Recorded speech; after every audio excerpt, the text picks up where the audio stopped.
ব্যবসা বাণিজ্যের বিশ্লেষণ নিয়ে ডিবিসি নিউজের নিয়মিত আয়োজন ইসলামী ব্যাংক টালি খাতায় স্বাগত জানাচ্ছে আমি হিমাদ্রি রাহা। কৃষি ফসলের সুরক্ষায় অত্যাবশ্যকীয় উপাদান বালাইনাশকের কাঁচামালের সহযোগ উপাদান আমদানিতে স্থানীয় উৎপাদকের 58.60% শুল্ক দিতে হয়। আর বিদেশ থেকে প্রস্তুত কীটনাশক, আগাছানাশক ও ছত্রাকনাশক আমদানিতে শুল্ক মাত্র 5 থেকে 10%। এই অবস্থায় দেশে বালাইনাশক উৎপাদন বাড়ানো ও আমদানি নির্ভরতা কমাতে কাঁচামাল আমদানিতে শুল্ক শূন্যে নামিয়ে আনার দাবি জানিয়েছেন স্থানীয় উৎপাদকরা। পাশাপাশি প্রয়োজনীয় নীতিগত সংস্কারের কথা বলেছেন তারা। দর্শক, এসব নিয়ে আজকে আমাদের আলোচনার বিষয়, দেশে বালাইনাশক তৈরিতে নীতি সহায়তা জরুরি কেন। আলোচনা করতে আমাদের সাথে যুক্ত আছেন বালাইনাশক বিধিমালা প্রণয়ন কমিটি 2025-এর সাবেক অতিরিক্ত সচিব ও সদস্য মাহবুব কবির মিলন এবং বাংলাদেশ এগ্রো কেমিক্যাল ম্যানুফ্যাকচারার্স অ্যাসোসিয়েশনের সভাপতি KS মুস্তাফিজুর রহমান। আপনাদের দুজনকে স্বাগত আজকে আমাদের ইসলামী ব্যাংক টালি খাতায়। শুরুতে মাহবুব কবির মিলন, আপনাকে দিয়ে শুরু করতে চাই। যে বিষয়টি, যে বালাইনাশক বিধিমালা প্রণয়ন কমিটিতে আপনি আছেন, কিন্তু শুরুতে যে বিষয়টি বলছিলাম যে কাঁচামাল আমদানিতে 58.60%, কিন্তু আমি যদি কীটনাশক আমদানি করতে চাই আমাকে 5 থেকে 10% শুল্ক দিয়ে আমি সেটা নিয়ে আসতে পারছি। এই একটা বিশাল একটা ফারাক, বৈষম্য কেন বলে মনে হয় আপনার? ধন্যবাদ ডিবিসি নিউজকে এবং ধন্যবাদ আপনাকে। আমি প্রথমে ক্ষমা চেয়ে নিচ্ছি, আমি খুব অসুস্থ। আমি একটু প্রথমে কয়েক মিনিট বলে আমি বিদায় নেব। সেটা হচ্ছে যে নিশ্চয়ই আমরাও আন্তরিকভাবে দুঃখিত আপনাকে এই অবস্থায় আনার জন্য। ধন্যবাদ। ফরগেট অ্যাবাউট কীটনাশক।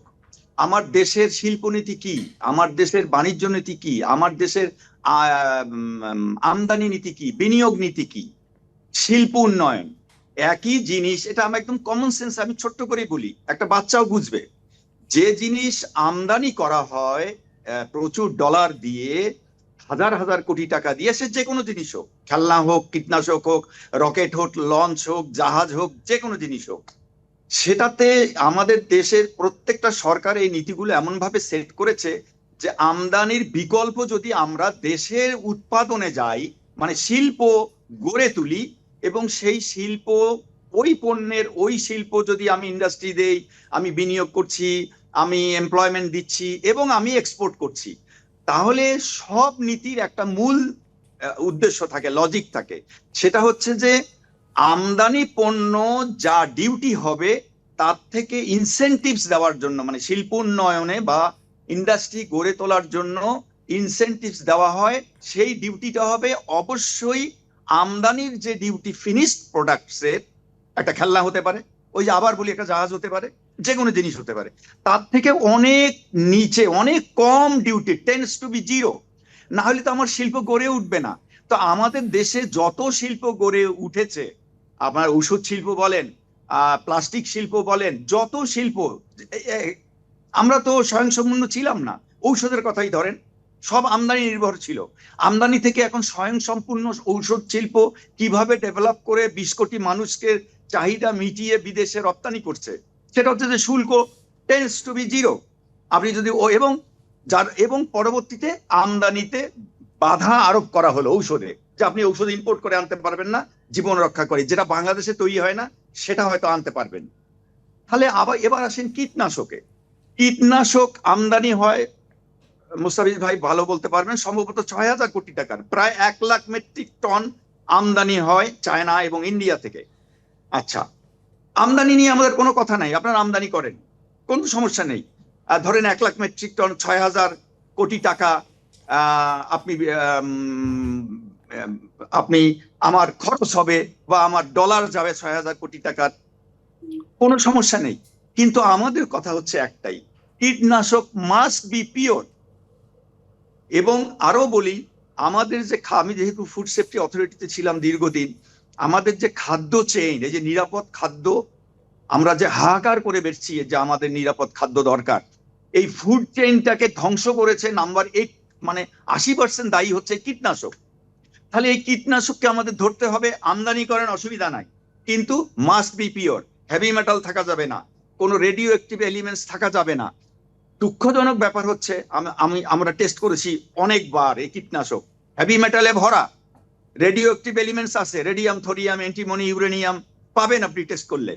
তো তাহলে এগুলো তো কীটনাশক তো যায় পরিবেশে। তো পরিবেশে কীটনাশক মাস্ট বি পিওর, এই জন্য বলা হয় সারা ওয়ার্ল্ড ওয়াইড, যেহেতু পরিবেশে যায় কাজে কীটনাশককে পিওর হতে হবে। ইমপিওর কীটনাশক আমদানি করা যাবে না। আমরা করছি সবগুলো ইমপিওর কীটনাশক আমদানি, যেখানে হেভি মেটাল আছে, যেখানে রেডিও অ্যাক্টিভ এলিমেন্টস আছে। তাহলে আমদানির চিত্র এই গেল এটা। এবং কোনো টেস্টের বিধান নেই, পোর্টে আসলে কোনো টেস্ট করা হয় না। তারপরে সাপ্লায়ার সার্টিফিকেট বাধ্যতামূলক করা হয়নি, যে যে যার কাছ থেকে আমরা আনবো সে সার্টিফিকেট দেবে যে হেভি মেটাল মুক্ত কীটনাশক, রেডিও অ্যাক্টিভ এলিমেন্টস মুক্ত কীটনাশক, এগুলো আজ পর্যন্ত করা হয়নি। তাহলে আমদানির চিত্র আমি তুলে ধরলাম যে কতটা ভয়াবহ। আচ্ছা, এবার আমরা কেন দেশীয় শিল্পকে ডেভেলপ করতে চাচ্ছি? বিকল্প, আমরা আমদানি কমিয়ে দেব, ডলারের খরচ কমিয়ে দেব, টাকা পাচারের ব্যাপারটা আমরা ধীরে ধীরে কমিয়ে আনবো, কারণ এখানে টাকা পাচার হয় আমদানিতে, এটা হয়তো ডিটেলস এখন বলার সময় নেই। তাহলে আমরা দেশীয় শিল্প উন্নয়ন করব রপ্তানিমুখী ঔষধ শিল্পের মতো। আচ্ছা, ঔষধ শিল্পে কিন্তু মানে formulation, one type of formulation, তারা এআই মানে অ্যাক্টিভ ইনগ্রিডিয়েন্টস, যেমন ধরেন প্যারাসিটামল, প্যারাসিটামল অ্যাক্টিভ ইনগ্রিডিয়েন্ট, যদিও তার ব্র্যান্ড নেম আছে প্যারাসিটামল। এইটা ঔষধ শিল্প কি করে? আমদানি করে অ্যাক্টিভ ইনগ্রিডিয়েন্ট, র মেটেরিয়ালস গুলো যতগুলো যা যা লাগে, তার সঙ্গে অন্য অন্য জিনিস মিশিয়ে ঔষধ বানানো হয়।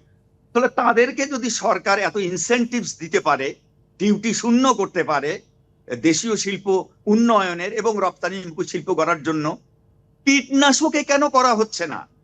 কীটনাশকে সরকারে কেন পদে পদে বাধা তৈরি করে রাখা হচ্ছে? কার স্বার্থে, কিসের জন্য? এই আমদানি, এই আমার ফুড চেইনকে ধ্বংস করে দেওয়া হচ্ছে 1 লাখ মেট্রিক টন আমদানি দিয়ে। আমার 10% মাত্র আমার দেশে উৎপাদন হয়। তাহলে সরকার চেক করুক আমার দেশের দেশে উৎপাদিত কীটনাশক কতটুকু পিওর অর ইমপিওর, এবং আমদানি কীটনাশক কতটুকু পিওর অর ইমপিওর, টেস্ট করুক। না, তাতে যাবে না, তাতে কেউ যাচ্ছে না। তাহলে এই যে সমস্যাটা, 5 to 10% আপনি কীটনাশক আমদানি করে আনতে পারবেন পৃথিবীর যে কোনো দেশ থেকে, ডিউটি হচ্ছে 5 to 10%। আপনি যখনই বানাতে যাবেন, শিল্প দেবেন, বিনিয়োগ করবেন শত শত কোটি টাকা, হাজার হাজার কর্মচারী নিয়োগ দেবেন, নিয়োগ দিয়ে আপনি যখনই কাঁচামাল আমদানি করতে যাবেন, তখনই এইটার ডিউটি হচ্ছে 37 থেকে 58%। তাহলে এটা তো 100% ইটস ক্লিয়ার টু অল যে কারো স্বার্থ রক্ষা করা হচ্ছে, ডেফিনেটলি মাল্টিন্যাশনাল কোম্পানি এবং ডেফিনেটলি আমদানিকারক যারা আছেন তাদের স্বার্থ রক্ষা করে চলছে সরকার। এখন পর্যন্ত আমরা যুদ্ধ করে যাচ্ছি যে দেশীয় শিল্প উৎপাদন এটা বাড়ান। মাহবুব মিলন, একটু যুক্ত করতে একটু উত্তর আপনার কাছ থেকে নিতে, এরপরে আপনি হয়তো আপনাকে ছেড়ে দেবো আমরা। সেই বিষয়টা হচ্ছে এই যে নীতিমালা প্রণয়ন কমিটিতে আছেন, সেই নীতিমালাতে আপনারা কতটুকু সেটা কৃষক সহায়ক, উৎপাদক সহায়ক করতে পারবেন বলে মনে হচ্ছে? আচ্ছা, ধন্যবাদ আপনাকে। আমরা চেষ্টা করছি পিওরিটি মানে পিওর কীটনাশক নীতিমালা, অর্থাৎ আপনি দেশে বানান আর আমদানি করেন, কোনো অবস্থাতেই ইমপিওর কীটনাশক থাকা যাবে না। এই মূল লজিকটা আমরা বিধিতে সেট করার চেষ্টা করছি এবং ইনশাল্লাহ হয়েও গেছে। এটা মানে ফাইনালি এখনো হয় নাই, আমরা খসড়া করেছি, এটা সবাই মেনে নিয়েছে। এটা একটা বড় অ্যাচিভমেন্ট আমাদের বিধিতে যে এই কীটনাশক ইমপিওর হওয়া যাবে না। আরেকটা কথা হচ্ছে যে এই যে ডিউটির ব্যাপারটা যেটা বললেন, আমাদের মূল ইস্যু হচ্ছে দেশের শিল্প বাড়ানো, দেশে রপ্তানিমুখী শিল্প তৈরি করা, সৃষ্টি করা। মাননীয় অর্থ উপদেষ্টা মহোদয় গত বাজেটেও বলেছেন যে শূন্য করা হোক, কিন্তু এনবিআর এটা করেনি। এনবিআর আরো বাড়িয়ে শূন্য তো করলোই না, 37 থেকে 58% করলো। নিশ্চয়ই যে জটিলতাগুলো আছে, আপনি যেহেতু সদস্য আছেন, আপনার উপর উৎপাদকদের অনেক আশা আছে, কারণ অতীতেও আপনার অনেক কর্মকাণ্ডের দেশ ও জাতি, অনেক আপনার প্রতি প্রত্যাশাটা বেশি। তো আমরা আশা করছি আপনি এই জায়গায় হয়তো সফল হবেন, সক্ষম হবেন। শুভকামনা আপনার জন্য। আমাদের আরেকজন অতিথি আছেন, আমি বিদায় নিচ্ছি। হ্যাঁ, আপনাকে ধন্যবাদ আমাদের সাথে যুক্ত হওয়ার জন্য। কেএসএম মুস্তাফিজুর রহমান, আপনার কাছে আমরা বিরতিতে যাও, বিরতির আগে একটি প্রশ্নের উত্তর নিতে চাই। সেটি হচ্ছে, আপনারা বাণিজ্য মন্ত্রণালয়ে ওখানে দিন কথা বলেছেন, দেখা করেছেন, সবকিছু মিলিয়ে এই যে বলছেন যে মানে শুল্কটা কমাতে হবে, কমালে কি আসলে কৃষক পর্যায়ে দামটা কমবে? কি মনে হয় আপনার? প্রথমত, যদি শুল্ক কমানো হয় তাহলে উৎপাদন খরচ কমে যাবে, এবং উৎপাদন খরচ যখন কমে যাবে এটার সুবিধা আপনার কৃষক পর্যায়ে পাবে। কৃষকের ফসলের উৎপাদন খরচ কম হবে। তো বর্তমানে সরকারের বাণিজ্য মন্ত্রণালয় এবং অন্যান্য সংশ্লিষ্ট মন্ত্রণালয় এবং মাননীয় প্রধান উপদেষ্টার কার্যালয়ের সহযোগিতায় এটা প্রায় শেষের দিকে চলে এসেছে। আমাদের অতীতে হয়তো কোনো ভুল বোঝাবুঝির কারণে নীতি সহায়তা উৎপাদনকারীদের পক্ষে ছিল না, আমরা উৎপাদনকারী সমিতির পক্ষ থেকে আমরা 5টা দাবি দেওয়া দিয়েছি সরকারের কাছে।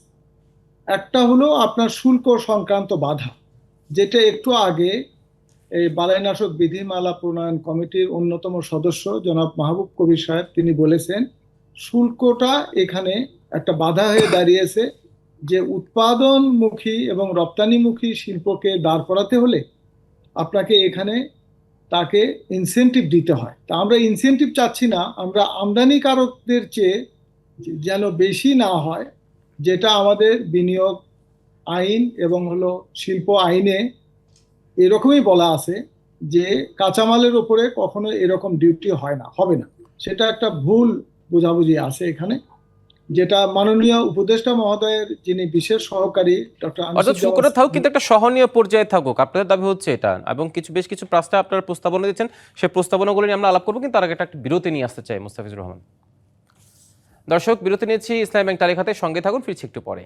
বিরতির পর আবারও স্বাগত জানাচ্ছি ব্যবসা বাণিজ্যের বিশ্লেষণ নিয়ে ডিবিসি নিউজের নিয়মিত আয়োজন ইসলামী ব্যাংক তালিক হাতায়। আমাদের আজকের আলোচনার বিষয়, দেশে বালাইনাশক তৈরিতে নীতি সহায়তা জরুরি কেন। বিরতির পর আমরা আলোচনায় ফিরছি। K S M Mustafizur Rahman, বিরতির আগে যেমনটি বলছিলেন, যদি শুল্ক কমে সেক্ষেত্রে হয়তো উৎপাদন খরচও কমবে, কৃষকরা সেক্ষেত্রে সুবিধা পাবে। কিন্তু আপনারা 5টি প্রস্তাবনা দিয়েছেন মন্ত্রণালয়ে, সেই প্রস্তাবনাগুলো কি কি এবং কি মনে হচ্ছে কতটা কাজে আসবে, বা তারা আদৌ সেগুলো রাখতে পারবে কিনা? আমার মনে হয় যেহেতু সরকার আন্তরিক আছে, যেহেতু মিটিং এ সভাপতিত্ব করেছে স্বয়ং একজন উপদেষ্টা ডক্টর আনিসুজ্জামান স্যার, এবং তিনি প্রশ্ন করেছে যে উৎপাদনের জন্য কাঁচামালের এত শুল্ক কেন হবে, আর যে শিল্পকে সহযোগিতা করার জন্য এই উৎপাদনকারীদেরকে কাঁচামালের উপরে এত শুল্ক ধার্য করা হয়েছে সেই শিল্পগুলো কারা, তার তালিকাটা তিনি চেয়েছেন। এবং সেই শিল্পকে অ্যাগ্রোকেমিক্যাল ইন্ডাস্ট্রিকে বাধা দিয়ে যে শিল্পকে গড়ে ওঠার জন্য এত সহযোগিতা দেওয়া হচ্ছে, তারা সরকারকে কত টাকা রাজস্ব দিয়েছে, এই সমস্ত প্রশ্ন তিনি করেছেন। আরেকটা হলো যে আমাদের কাঁচামাল আমদানির ক্ষেত্রে আপনার সিঙ্গেল কান্ট্রি সিঙ্গেল সোর্স করা হয়েছে, যেটা আমাদের বিদ্যমান পেস্টিসাইড আইন এবং বিদ্যমান যে বিধিমালা এই দুইটারই বিপরীতমুখী, পরিপন্থী, মানে আইন এবং বিধি দ্বারা এটা সমর্থন করে না। আর যে কমিটি তারা মিটিং করে এরকম দেশবিরোধী সিদ্ধান্ত নিয়েছে, সেই কমিটির কিন্তু আইনগত ম্যান্ডেট নাই তারা এই সিদ্ধান্ত নিতে পারে। ফলে এই বেআইনি কাজটা আপনার উৎপাদনের বিপক্ষে যাওয়াতে কারা লাভবান হয়েছে এটা দেখা প্রয়োজন আছে। তো ফলে আমরা যদি দেশটাকে দারিদ্র্য বিমোচন করতে চাই, তাহলে আমাদের যে $100 বিলিয়ন আমরা যে আমদানি করি আর তার অর্ধেক হলো আমরা রপ্তানি করি, এটাকে ঘুরায় দিতে হবে।